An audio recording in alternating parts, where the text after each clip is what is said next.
Hey, what's up, guys? Just want to give an update on the Cinco de Mayo event that I'm going to be having here at my home. It has turned into a 1 year anniversary podcast episode that will be highly produced, going to have a local director be the producer of it. We're going to be having it here in my pool room, going to be shooting some pool, having some drinks, hanging out. So the folks that are going to be joining me for this 1 year anniversary episode are going to be Buck Johnson from the Counterflow podcast, Matt Erickson from the King Pilled podcast, Andrew from Property Liberty podcast, and Kyle Anslone from the Conflicts of Interest podcast.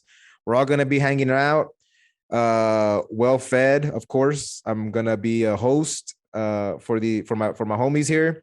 And for anybody that wants to come in and sit in on the event and also stay for the evening and hang out with all the podcasters that I just said, especially if you jam some of their content, be sure to contact me at loslibertinos210@gmail.com and get information on how you can get a ticket to sit in on the episode and hang out with us for the evening. It'll be a good, fun event, and I hope to hear from you. Peace. Puro chingazos and fire.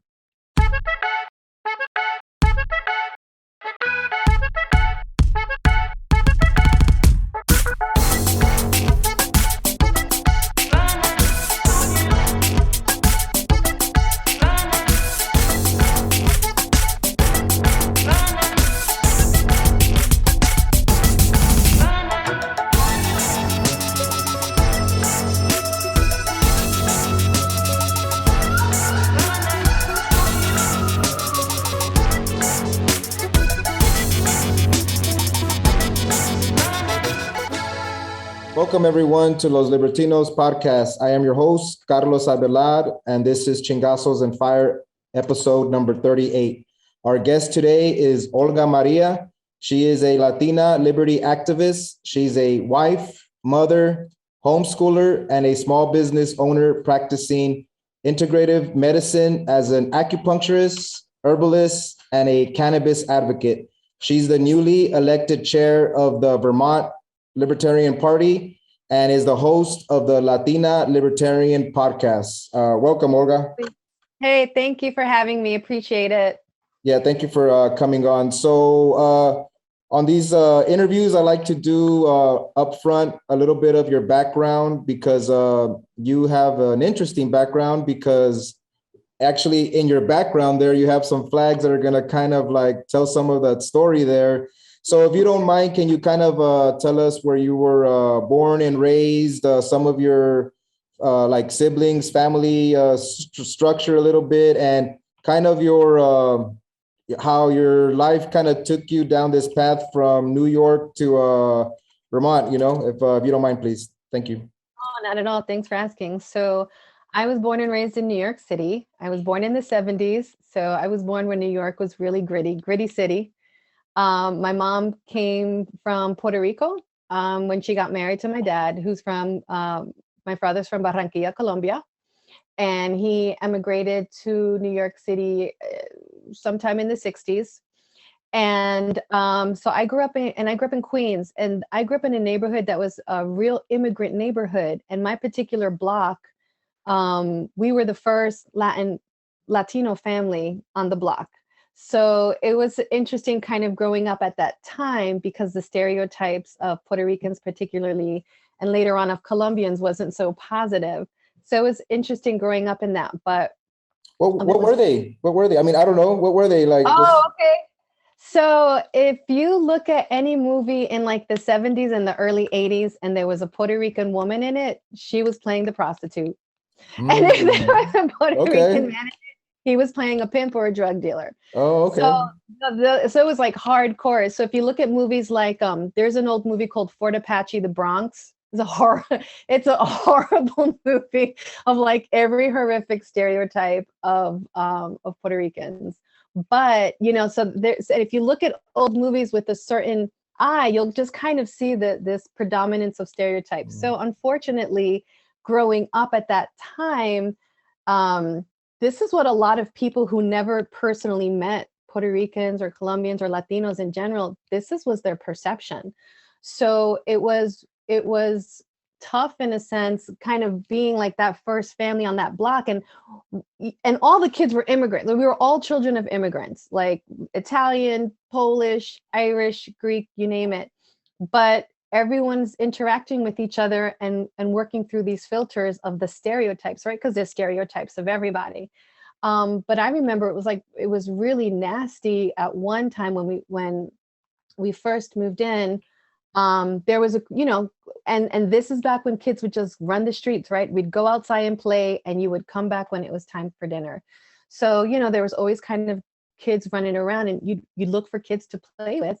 And there was a group of kids that they were really nasty. And so they would hear my mom speaking to us in Spanish, and they would just shout names and stuff. And then they started I remember an incident where they threw like dirty magazines at our backyard at my mom, like trying to, I guess, insinuate that like she's a prostitute or whatever.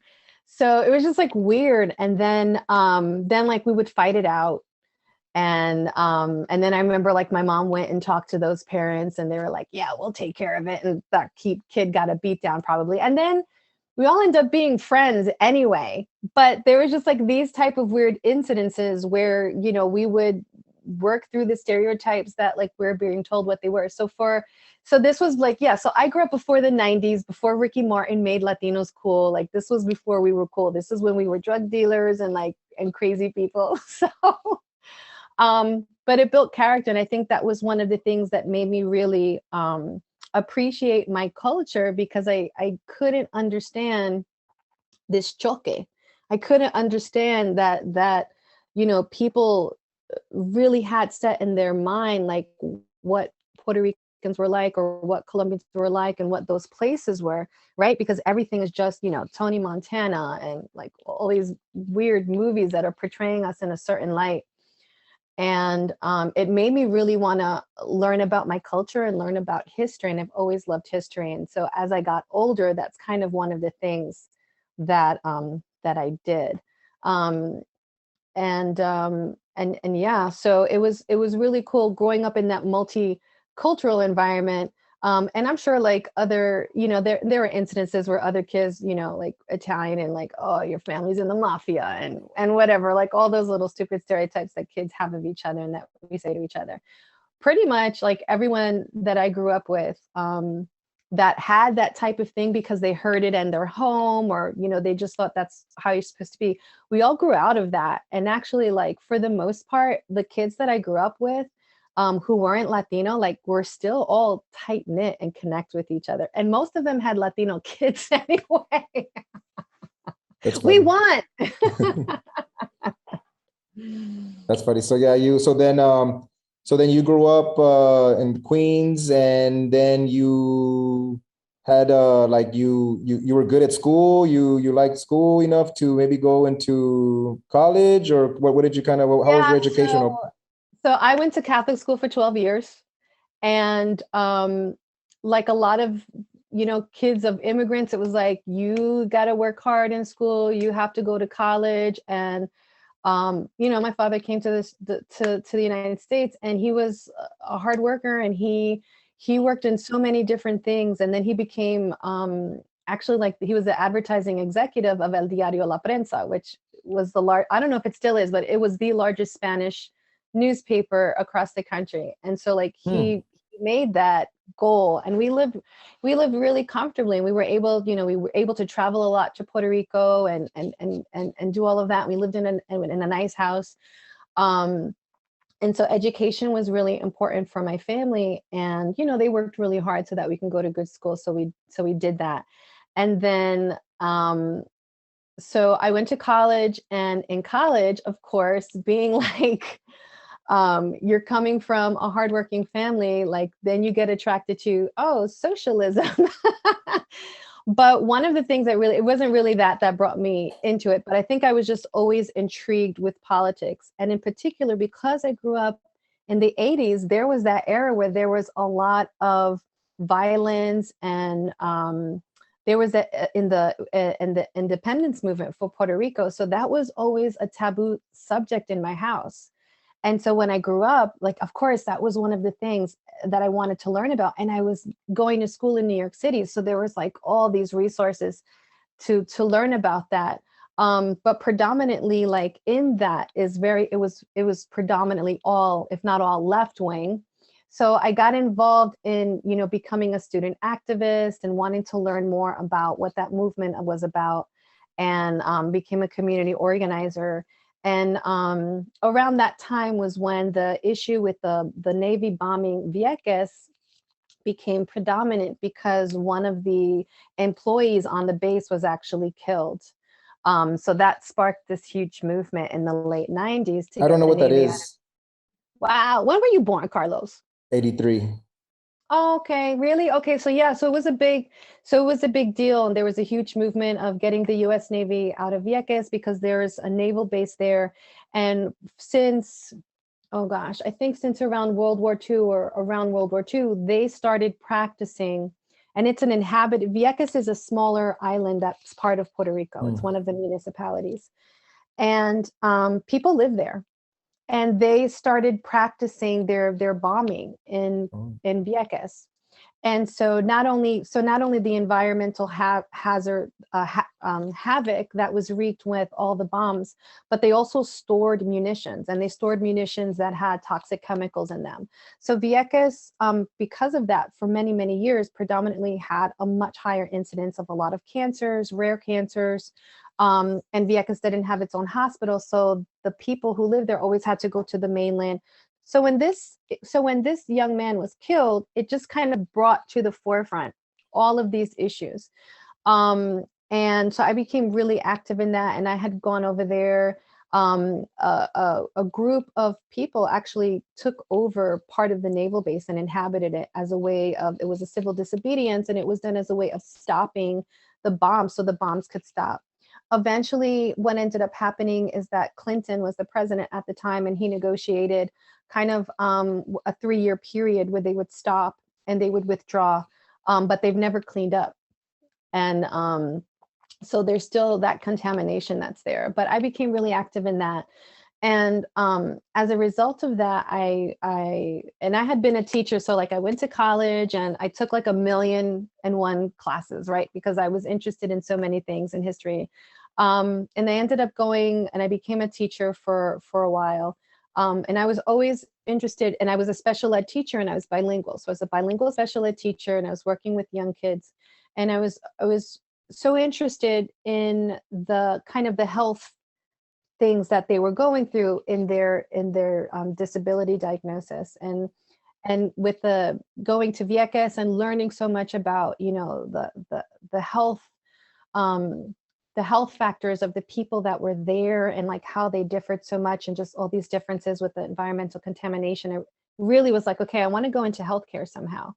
And I had a couple of friends who were doctors, and I was like, you know, I really, like, I'm interested in going into health or medicine, but I don't know like what I should do. And they were like, you would be a kick-ass medic. So I was like, okay. So I became an EMT after that. And I worked as an EMT for a while. And then I became a paramedic. I took my paramedic course.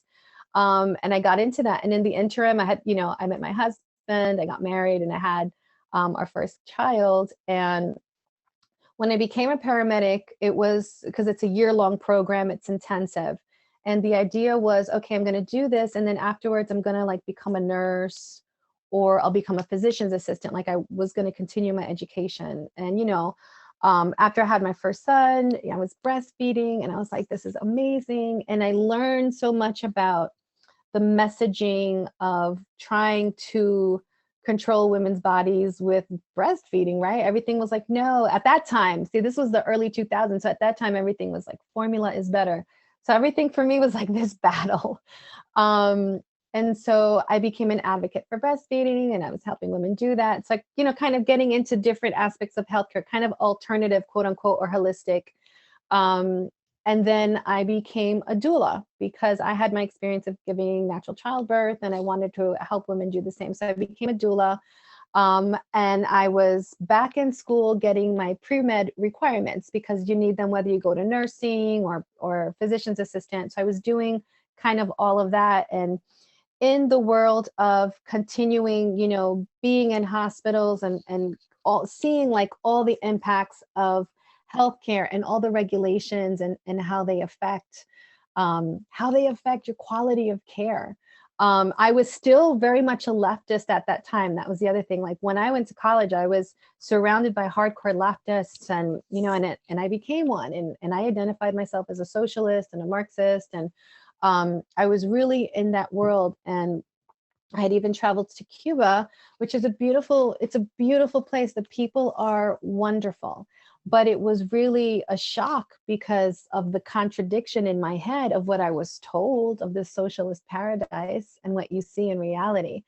And so that was kind of just like things that were accumulating, and my experiences just, as I got older and got married and had children and being in the public health, quote unquote, public health system, and being in public education. I went to a public university.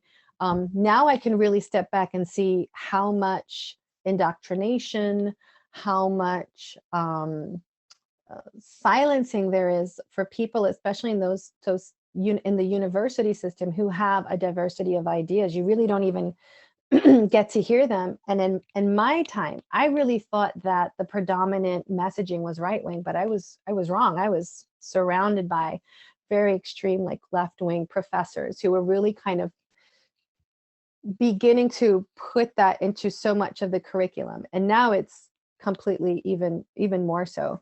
But then it didn't seem like it, but it really was to me. But yeah, so in the healthcare system, having that experience of this very type of authoritarian top-down approaches to just for women giving birth, like how you're supposed to do it when you're in the hospital and you're limited in choices.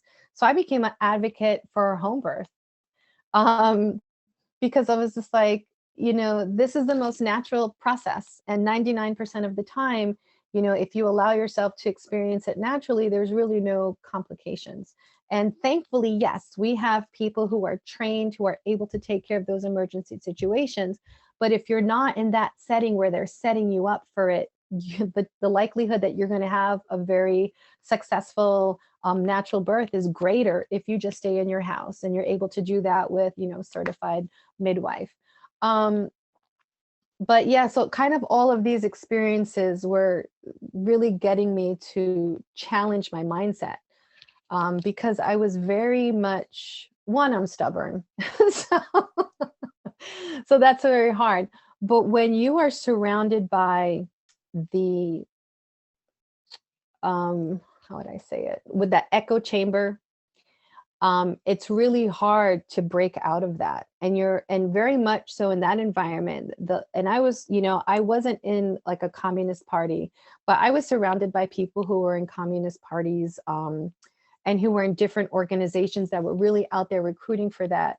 I was more with people who were Black Panthers, people who were Young Lords, people who were involved in the anti-war movement from the left, and those young people movements who were older and who were still community activists, and they were doing a lot of good work. And that's the people that I was working with. But they were still, they were trained Marxists, and or at one time, some of them still advocated that. Some of them kind of were just like, well, I'm not into that hardcore messaging, but I identify as just, someone on the left and someone for the working class. It's really hard to kind of step out and to even think in a different way or be able to listen to someone who has a different perspective. So for a long time, I wanted to just hear the same. I didn't want to be challenged because I thought, well, they don't know what they're talking about. Because you think you know everything, especially when you're young, and especially when you have a worldview that teaches you that anything that anyone tells you is propaganda. And that, the reason why they're saying this, even though it might be something true, is it's all twisted up in their propaganda, and they don't really understand, what the working class needs or how, or what we're trying to do. So it wasn't until I was older and a little bit more mature and you're just around other people, that I was just like, let me hear out, like I'm experiencing things in different ways. And I think what I learned about myself in that transition is that I was always anti-authoritarian, and I was always anti-war. And I think seeing that switch, especially under the Obama administration, where a lot of leftists who were very much anti-war, who were very much anti-authoritarian, really they shut up, and um, they stopped clamoring. They stopped talking about that. And it's like, wait a minute. So because we have the first African American president, he's still the president. Like he's still expanding the war theater. Like he's still signing these bills that are bad. And it really was just like, wait a minute, like what's going on? And so for me, that's when I kind of started seeing a shift in that hypocrisy, but it allowed me to step back and say, well, what is it that I really agree with? And like I'd mentioned, I'd been to Cuba. So that started kind of weighing in my mind because I said, this is very authoritarian. And it wasn't until a little bit later, like actually after I moved up to Vermont, that was a huge shift because when I grew up in New York City. New York City is a union city. Most people work either for the state or for the city on some level. There's a lot of those type of jobs. So a lot of people, they're members of unions, they're member of municipal unions. So you have a lot of that messaging in the city, and you have a certain mindset when it comes to that. And I was working in EMS, although I worked for a private company. Still a lot of people, the union, the FDNY union and those municipal unions really controlled so much of how we functioned. And that's the same for EMS or any other, for teachers, for any other type of job, that there's so much union control in those jobs, even if you're not a member of the union. So when we moved up here, I mean, I live where there's more cows than people almost. It's very rural. Estoy en el campo. Lo más campo que puede hay. I'm in the country. So, What made you make that move? when my husband and I got married, we realized that we would never be able to afford to buy a house in the neighborhood we grew up in. It was just astronomical. Um, part of that was gentrification, and part of that was a lot of people leaving downtown Manhattan after 9/11 and moving out into the other boroughs like Brooklyn and Queens and the Bronx. Although that had already been happening before, it was much more pronounced now.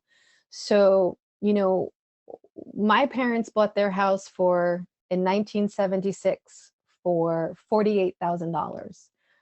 That house today is worth over $1 million. Good. I mean, I'm happy for that, right? In that sense, but it's just was unrealistic for us, still is unrealistic for us. So we already knew when we got married that we didn't want to stay in the city. And we were also kind of looking at, post 9/11 and just looking at how people react and things happen. It's like we just knew we wanted to be somewhere else. So we'd explored a couple of different options. We looked at Florida, we looked at, some other places, but we ended up just coming up here for like a weekend, not knowing what to expect. I didn't even know where Vermont was. We had our two kids were very small, so we were just looking for like a weekend place that we can, that we can drive to. And a resort came up on my search, and I said, okay, let's try it. We had no idea what to expect, and we fell in love with it. It's really beautiful and peaceful here. And we would just come up here like every time there was like a discount or anything like that. We were just driving up here, and every time we came up here, like our kids really liked it, and they were so relaxed, and it was just like, I like it up here. And then we just decided, I was in graduate school at the time. I had decided to go into holistic medicine, having all that experience in the allopathic structure. I said, I want to do something different with my education and be able to treat people more naturally. So as soon as I graduated, 2 weeks later, like we were in trucks driving our stuff up here. And we've been up here ever since. And awesome. now we have a small homestead, we have chickens, and we're growing as much of our own food as possible and all of that good stuff. That's awesome. No, that's one of the best intro stories that that's ever been said on the show. So no, that was nice. Don't forget to visit our sponsor, palomaverdecbd.com. It is a family-run business that my wife and I run out of our home. We've had it for a little over 2 years, and the last year we have been strictly an online business. We've had our struggles, but we've persevered, and we have also recently added some new products to our line. Of course, you know that we have all the edibles, the tinctures, all the salves, and creams, sports creams, and some of the pet products. But we've added this time some, bath bombs, 25 milligrams each. There's 4 in this bottle. Be sure to take care of your lady, or you could take care of yourself if you're that kind of vato. That's cool too. And also some massage oil, once again, to take care of your lady or yourself if you're that kind of vato. That's okay too. And when we first started the business, if any of you guys are aware, it was meant to help our fathers out. And at that time, the stigma behind cannabis products was still around here in our culture. Our fathers weren't really up to it, but we kind of told them that there was no psychoactive effects or any THC in the product. And then they have been users of it, and they've gotten a lot of benefits from it. But we've also listened to our customers, and many of them have mentioned that they'd like us to bring in a full spectrum product, because there are some extra benefits sometimes through the entourage effect if you have some of the THC in it. So we have a new full spectrum tincture, 2250 milligram tincture bottle. So you can be sure to check that out if you're trying to get some of that, plus all the other products that we have. So visit palomaverdecbd.com. Use the promo code Chingazos at checkout, CHINGASOS, for 20% off anything that you purchase, free shipping. So be sure to check it out. And I appreciate, Vanessa and I appreciate any of your support. Get your products, take care of your body and mind, and peace. And what I heard was that, I don't know why your parents immigrated here, but let's just say it might have had to do with maybe some fallout of maybe some little bit of a U.S. foreign policy. And, even when you said you went to Cuba and you saw what was going on there, that's also a, like a reflection a little bit of also some U.S. foreign policy.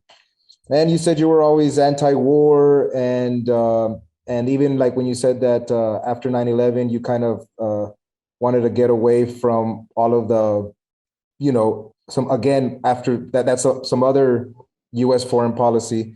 So, U.S. foreign policies played a big role in how you've kind of moved around in this world. And in Vermont, I don't know a lot of background history of the state, but I would have to think that regardless of U.S. foreign policy, even though it's a state, obviously, of the Union, it's far enough from a lot of that type of U.S. foreign policy in a way. Like, I mean, obviously we pay tax, you got to pay taxes, and but how does the state I guess my question is, does U.S. foreign policy still play a major role in your life in a way that if something major happened, you are in a place where, U.S. foreign policy is not going to affect us as much over here, or something like, I'm trying to ask a little bit. Yeah, I got you. So where I live, about 40 minutes from the border of Quebec, of Canada.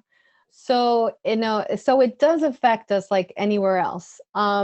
Is it the same as if we lived in the city and we were really dependent on all of that and we were surrounded by so many people? No. One of the nice things about moving up here is that there's just a much less population density. And that's good when it comes to those types of things.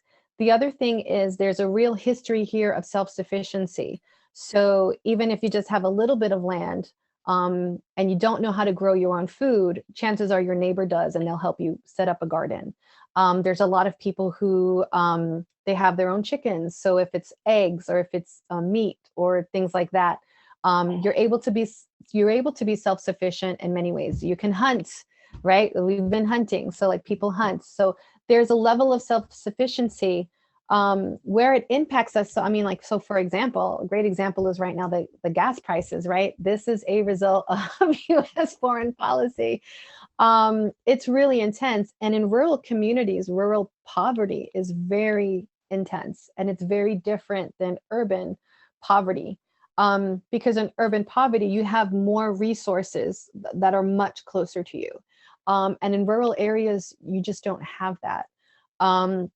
So where I live, a lot of people, you have to have a car. There is no mass transit here, none whatsoever. There's like a little bit of some buses in some places here and there. And they're very concentrated in that town area or in that city because it's a smaller city. But there's no way to really get around unless you have a car. So in a situation like this, there's people right now who it's really hard for them even to drive to work. It's easy to drive 30 to 40 miles one way to get to your job easily. So in that type of a situation, anything that affects the economy in that way really is intensified here because Mm. although you can be very independent, but obviously, like, you have to fill up your tank. Or if you have, because we live a little bit, we live more out, um, our energy dependencies and how we heat ourselves are different. So like I have wood stoves, but if there's a power outage, so for example, I have to have a generator. My generator needs to run either on propane or on gas. So it's just like there's still that dependency on certain things that are outside of your control. There's only so much. I live like Little House on the Prairie, but with electricity. So that's still going to impact you in terms of the price. And it has a lot. I mean, and there was a gas station not too far from me that they had gas last Thursday. Their gas was $3.53. By Saturday, the gas went up to $4.50 in two Mm. days. And for a lot of people, that makes it impossible. Like it's too much on top of what you're paying for everything else. Because also like what people make in rural areas is much less compared to like what you would be making. I mean, it all probably evens out at the end of the day. Like, so for some people, $4.50 may not be a lot for gas because where they are, it's $5.25. But the taxes that we have in Vermont are probably gonna, because there's a lot of taxes here, right? So Mm. it could actually end up being like more expensive or just about the same. But then if you're looking at people who generally are making a lot less per hour or whatever that may be, then it has. So it does have an impact in different ways, much more directly on that economic level. If there is any type of like a major situation, which is one of the reasons we moved up so far away from a major city, I feel like we're doing pretty good. So So a lot of those effects were like U.S. foreign policy. So the most recent U.S. domestic policy that almost felt like a 9/11 type of way was the COVID years here that we're still kind of hopefully getting out of. How did COVID affect your community? So pretty intensely because so Vermont is a very blue state. This is the state of Bernie Sanders. Although we have a Republican governor, he's very much a progressive. And so what ended up happening here is the people in the state house, the governor and the Department of Health really were looking at how things, they were echoing what was being done in places like New York, Massachusetts, Connecticut, what was being told to them directly, let's say from the, NIH and things like that. But they weren't looking at the demographic and the reality of a rural state that has a very low population and a low population density. So what ended up happening is that the shutdown has had an incredibly negative economic impact here, because so many people depend on their small businesses.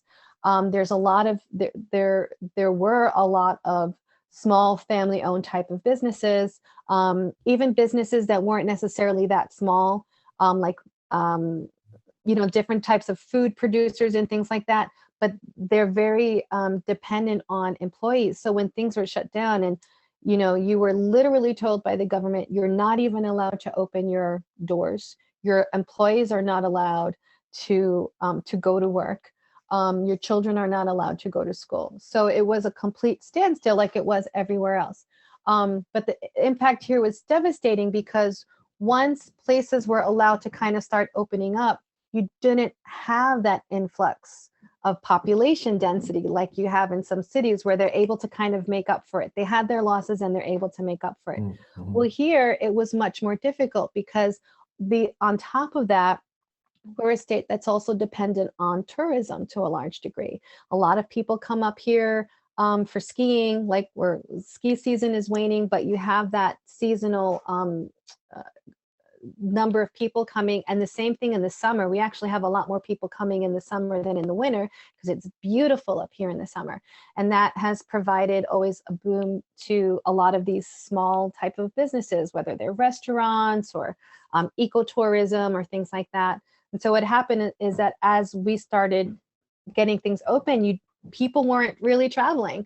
There were some areas, some resorts where people were kind of going to, but it just wasn't, they weren't moving to the restaurants and to these other types of small businesses. So, I mean, there was a time where every day when I would go into like towns that are near me, there was like another business that folded.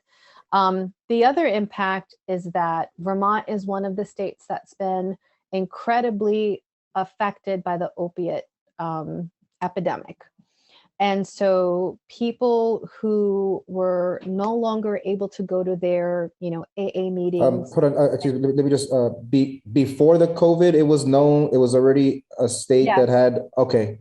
Yeah. And why, is it like demographics, or just it's cold, So the opiate epidemic really impacted rural communities in a way. So at the height of it, Vermont was one of those states that was really affected.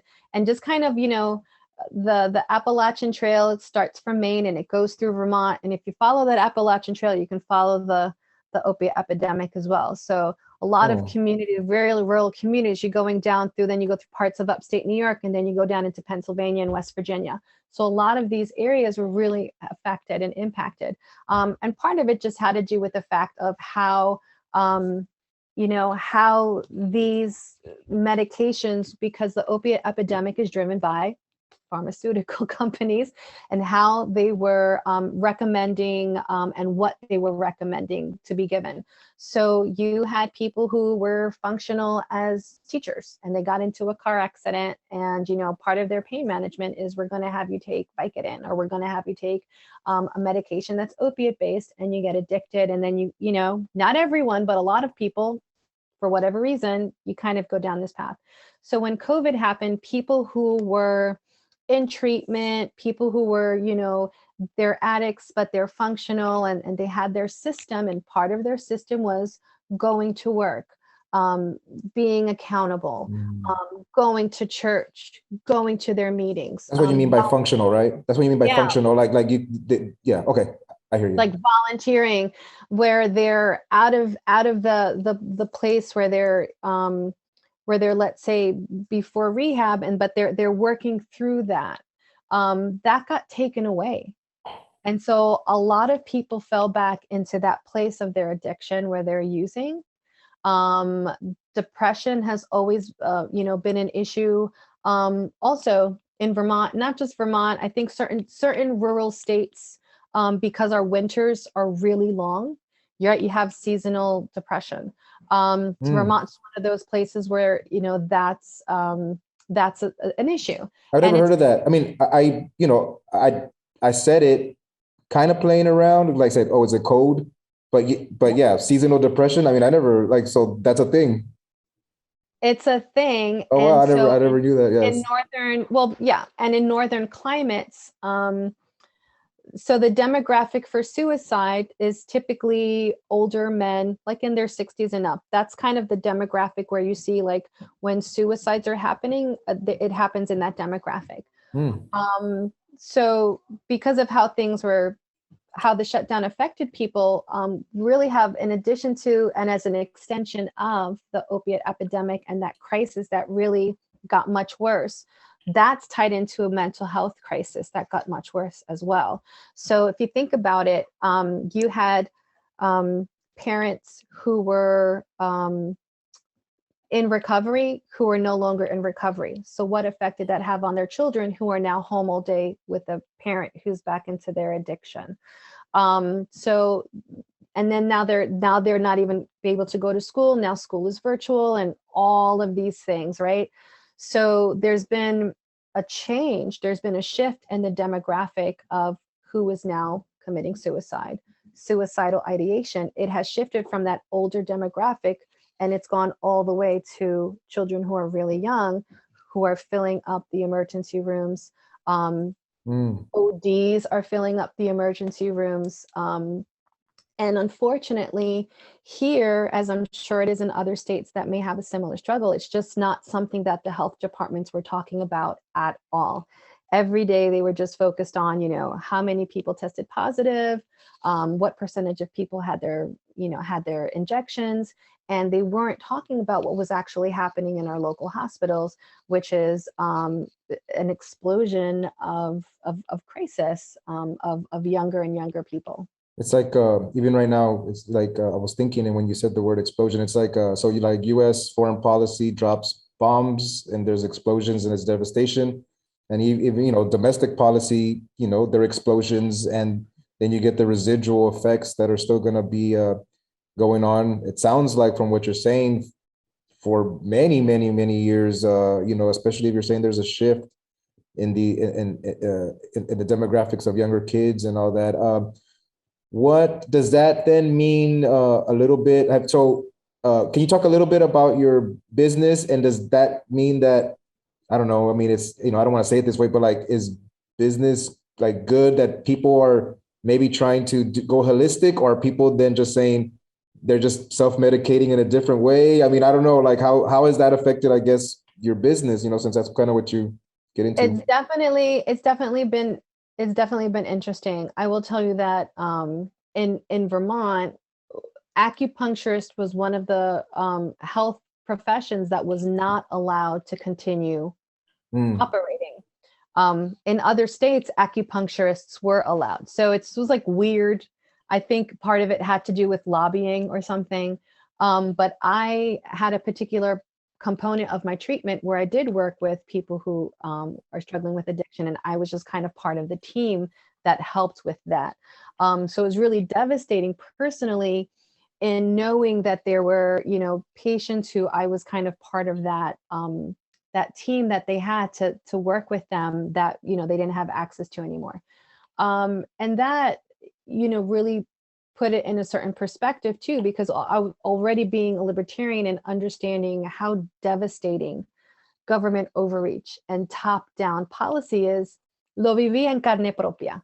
Like you see it in your community every day, even though people may not relate it to that, but that is what it is. Because if we didn't have those type of policies and people were able to mitigate their risk with the information that we were having, then things would go about differently. People would be able to make those choices and say, I'm at a high risk category, I'm going to stay home, I'm going to wait this out a little bit, I'm going to wait till things pass, versus I'm a young person, I'm healthy, I'm going to mitigate this risk in a different way, I'm going to continue providing for my family, and this is and mitigate my risk maybe in different ways at my job. But people were stripped of those decisions. So everything was top down. And so you really see that impact. And so whether it's foreign policy or domestic policy, top down authoritarian centralized planning doesn't work. And like we keep relearning this, or we keep living this lesson. I don't know if we're learning it.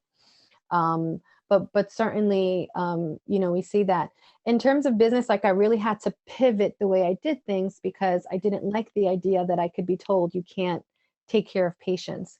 So one of the things that I started doing was, and I lost the location because once we were allowed to go back, by then I didn't have the same patient load to be providing me the income to pay the rent. So I pivoted and I started seeing patients at home.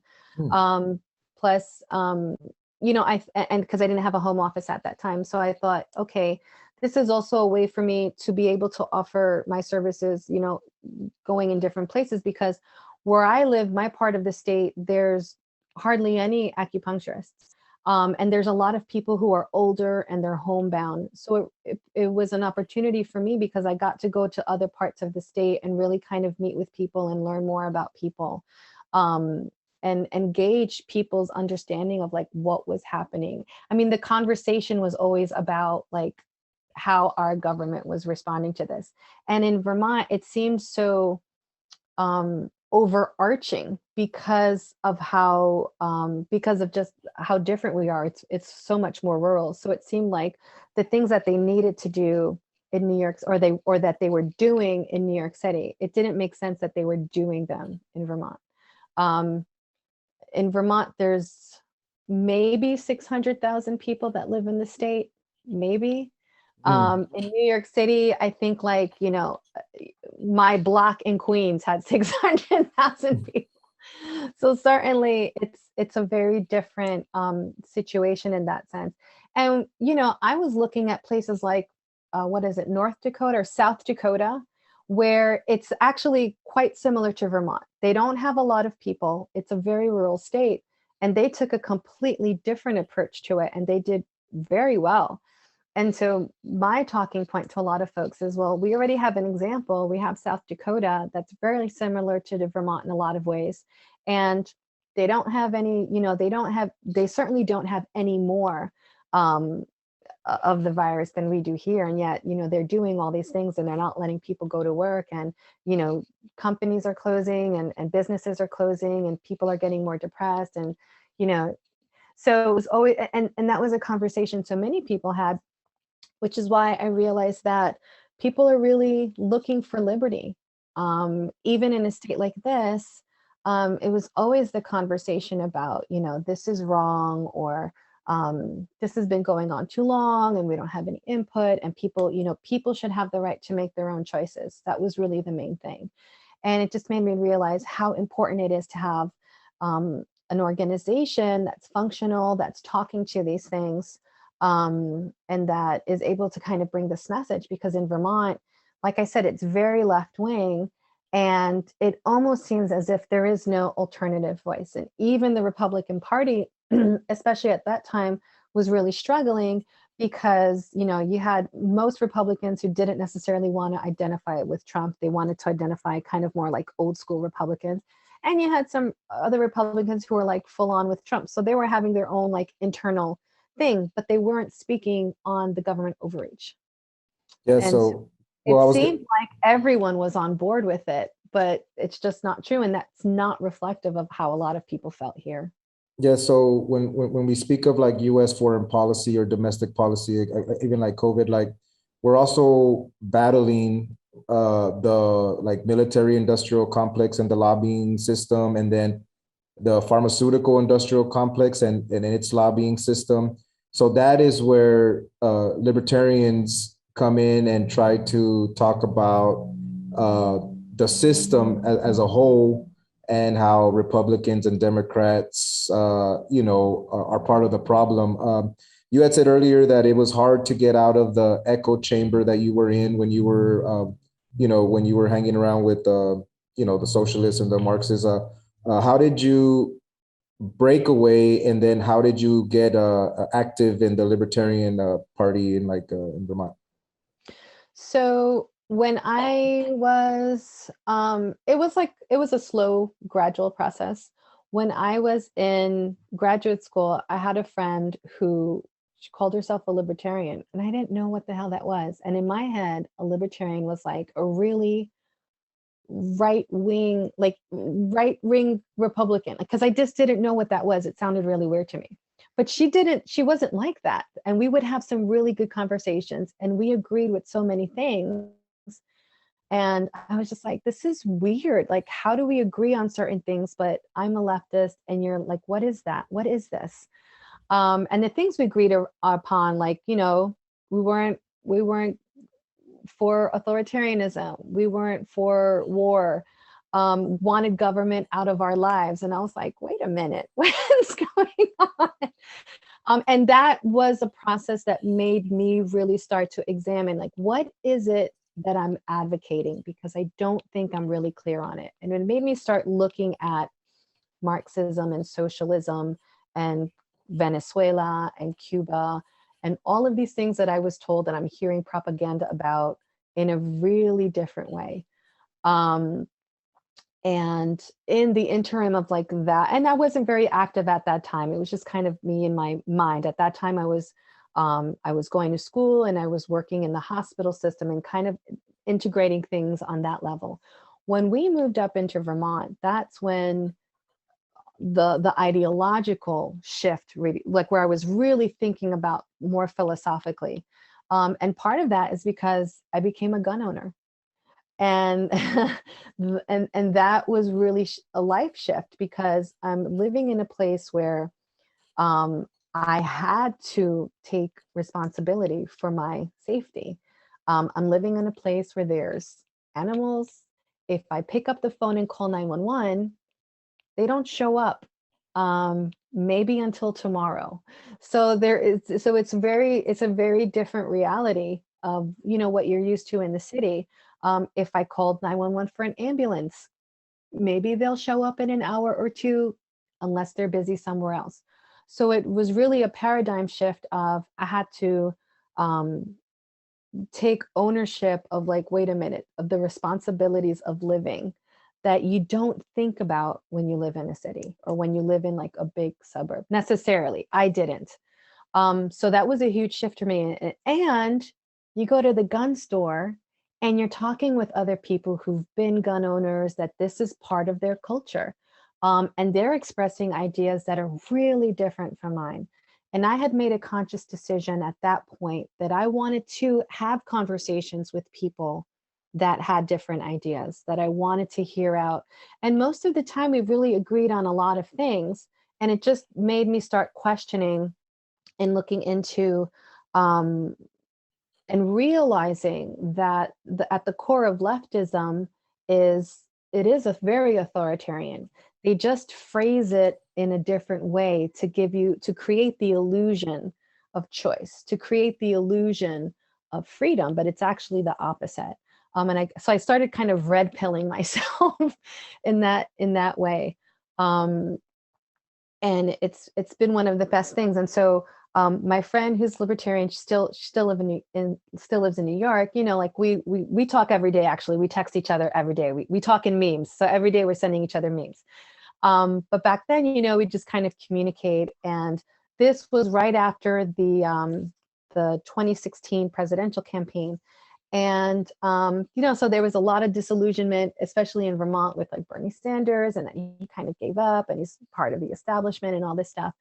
And I started looking into what is libertarianism, because these were the folks that I was having really interesting conversations with, especially online.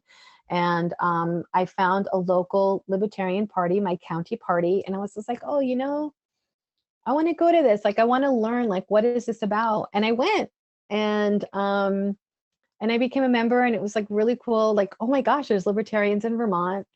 And one of them was, and I was like, what can I do? Like, what can I listen to? Like, I like to listen to podcasts. And one of them was like, oh, you should listen to Tom Woods. And that was it. So I started listening to Tom Woods every day. and really understanding some libertarian principles, and was like, wow, this is the stuff that I really thought for me, because I've always just been like a freedom person. Like, these are really the principles that I agree with. I just never understood that these are classical liberal principles. They're the opposite of leftist principles. But leftism has a wonderful marketing mechanism, and they use a lot of great kind of words and terms. But in practice, as we know, they're quite the opposite. So I was really, really blessed to just, have encountered different people. And I think that just making the conscious decision to have conversations with people that don't think like me was the best decision I ever made. And one thing is joining your local county party and asking, hey, what can I jam so I can kind of learn more about this libertarian stuff. But full, now it's 2022 and you are the current chair of the whole state of Vermont, the LP. How did that happen? And talk about that, because that's awesome. That's cool. I think that was cool when you posted about it online.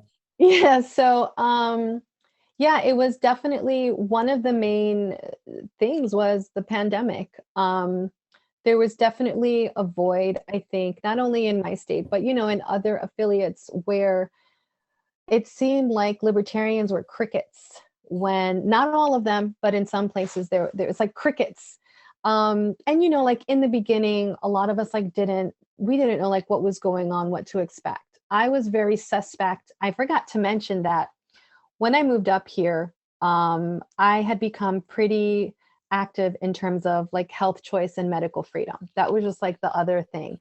And one of the reasons for that is because my kids are vaccine injured. So we moved to Vermont because Vermont had, at that time, they had a philosophical as well as a religious exemption. And I'm not an anti-vaxxer, but I'm the mom of vaccine injured kids. So I needed to make sure that I lived somewhere where I can, where I can protect them from that, because they were still in the school system. Mm. And so when this thing started with the pandemic, I was already like had my antennas up, because even way before the pandemic, the year before, in fact, in our state house, there were several bills that were being introduced to remove religious exemption. They had already gotten rid of philosophical.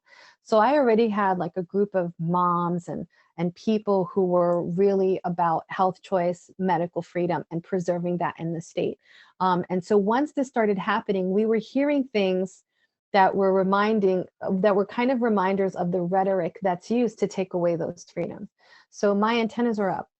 And the party here itself necessarily wasn't really active. Like, that just wasn't something that people were talking about or wanted to talk about. And so I focused on the grassroots level, which is something I always do, and organizing with people that I had already been working with, and we formed a grassroots organization, and started working with that to kind of help people figure out like, okay, like, so what's the deal with the mask mandates, and looking for research on that. And, there's exemptions, and like, what are the exemptions for? And kind of like educating people on like what they can do in terms of the mandates, and looking for places that weren't imposing that were allowing people to make that personal choice. But as time progressed, it was just obvious that there was just this void in terms of that, in the political space, of having a political organization that was going to speak to that. And so myself and others, kind of towards the end of like 2021, we're like, okay, like, well, it's time to get things moving. And I started just reaching out to folks that I knew who were already active in the liberty space with the medical choice, the medical freedom movement, and being like, you know what? Like, you guys are for liberty, and like we need this energy in the Libertarian Party. And just like, like, what do you guys feel about like, and a lot of these people were also people, because I had become active in the Second Amendment movement here. So a lot of people are kind of like folks from all over, and it's like, you guys are like for liberty and talking about like non-aggression principle, private property is an extension of human rights, and individual rights, and it was quite a few people, and I was just like, like you should join the Libertarian Party. So I just started like kind of recruiting people and like, you should join the Libertarian Party.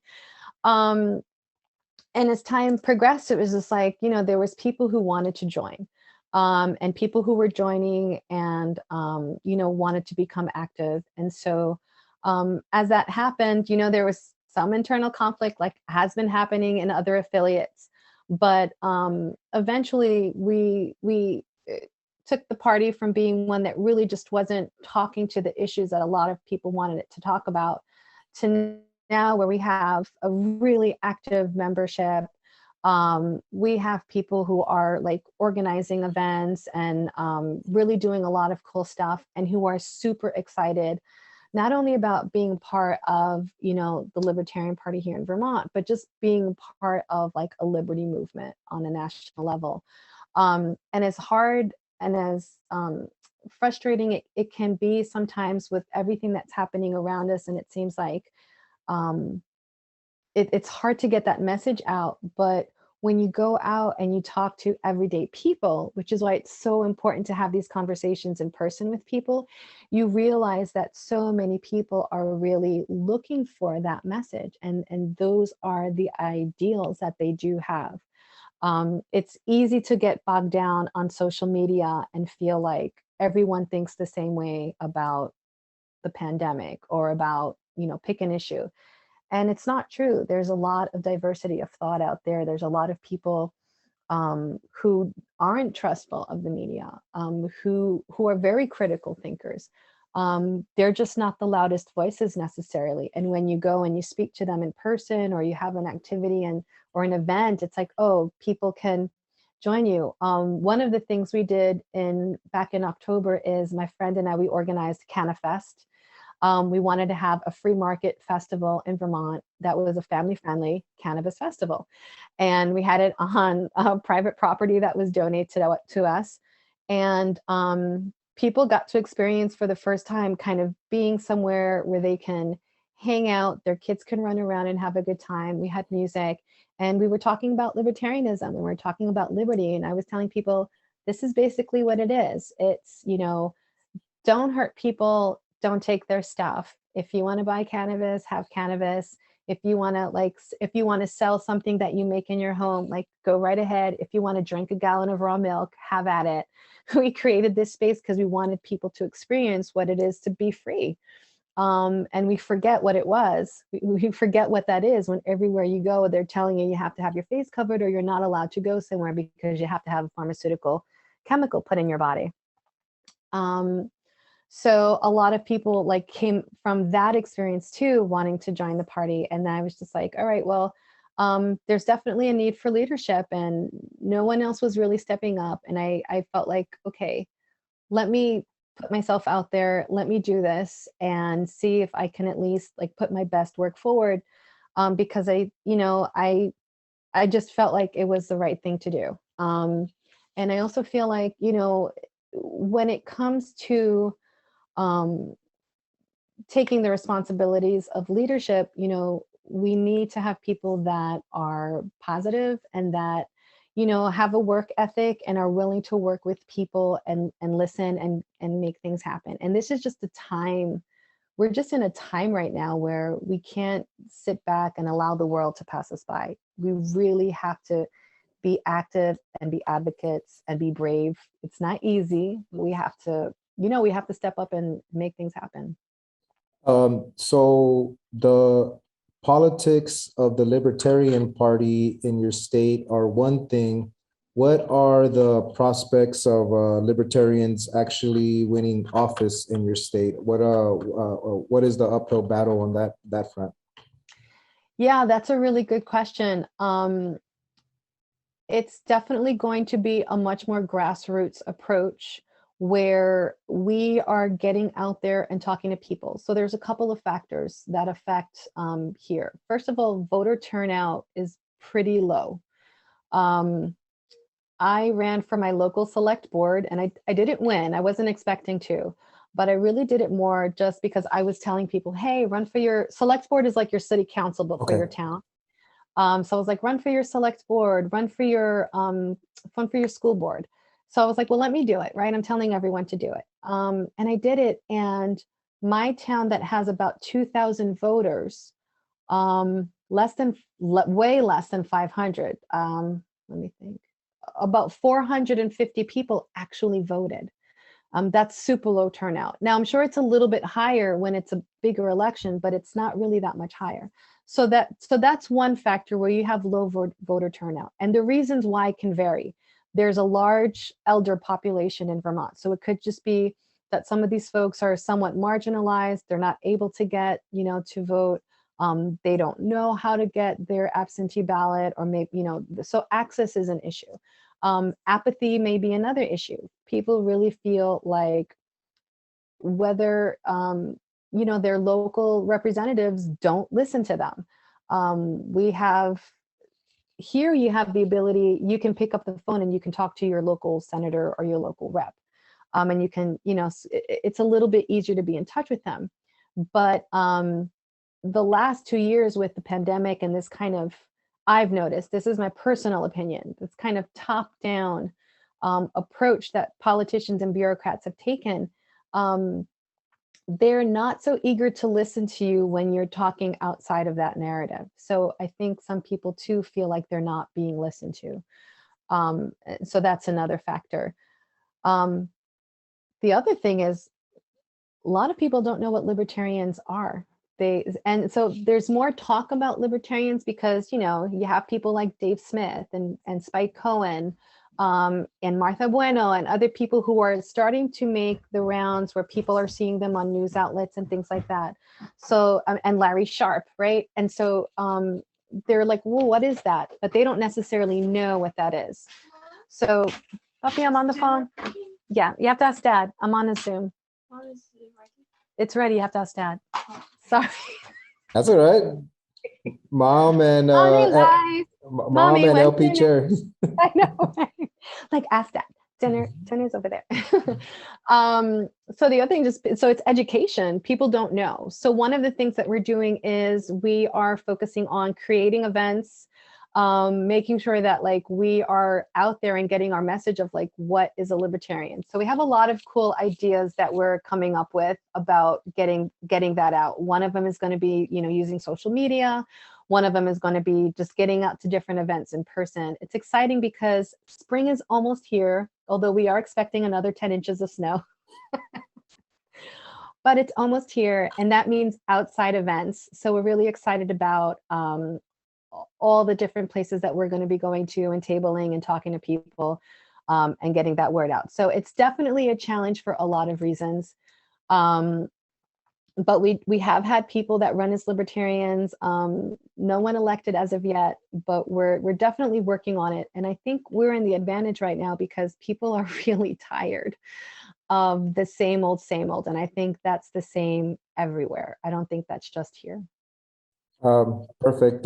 Thank you, Olga, for coming on the show. I hope that you feel that I respected your time. And if you don't mind, could you kind of talk just for sure, plug in where people can reach you, but also talk a little bit of kind of what your future plans are on like your podcast front, and your like for sure you're going to be busy on the party side, but anything that you feel that's important so people can get involved with you or follow you. Yeah, so people can reach me. You can reach me on Facebook. You can reach me at Twitter. I think on Twitter I am at it's at Liberty15me. I think that's my Twitter handle. You can go to the Latina Libertarian page on Facebook. Follow me there. You can email me at libertyandme802@gmail if you want to do that. So I do have a podcast. I haven't gone on it. I think since February, like the end of January, just because been busy with work on the party and getting everything kind of resuscitated and off the ground. But I'm definitely going to be getting back on that. I've been primarily doing local interviews with people because I'm trying to I'm trying to break the mold of what people think libertarians are. So primarily people think of libertarian, they think it's white dudes. And it's like, no, there's Latinos, there's Latinas, there's people who live in rural places, there's people who live in cities. But I've kept it primarily like talking to other Vermonters and kind of putting in that liberty perspective. But I'm definitely excited with the prospects of having you on and we're going to turn the tables and interview you on mine. Interested in doing that. But yeah, so right now, outside of my family, my priority is the Vermont Libertarian Party, and just getting us to a place where we can really support some local activism and people running for office. Perfect. Thank you, Olga, and hopefully we'll have you back on after you guys get somebody elected there in Vermont. I think it'll happen definitely with under your leadership. Thank you, and I hope to talk with you soon on my show.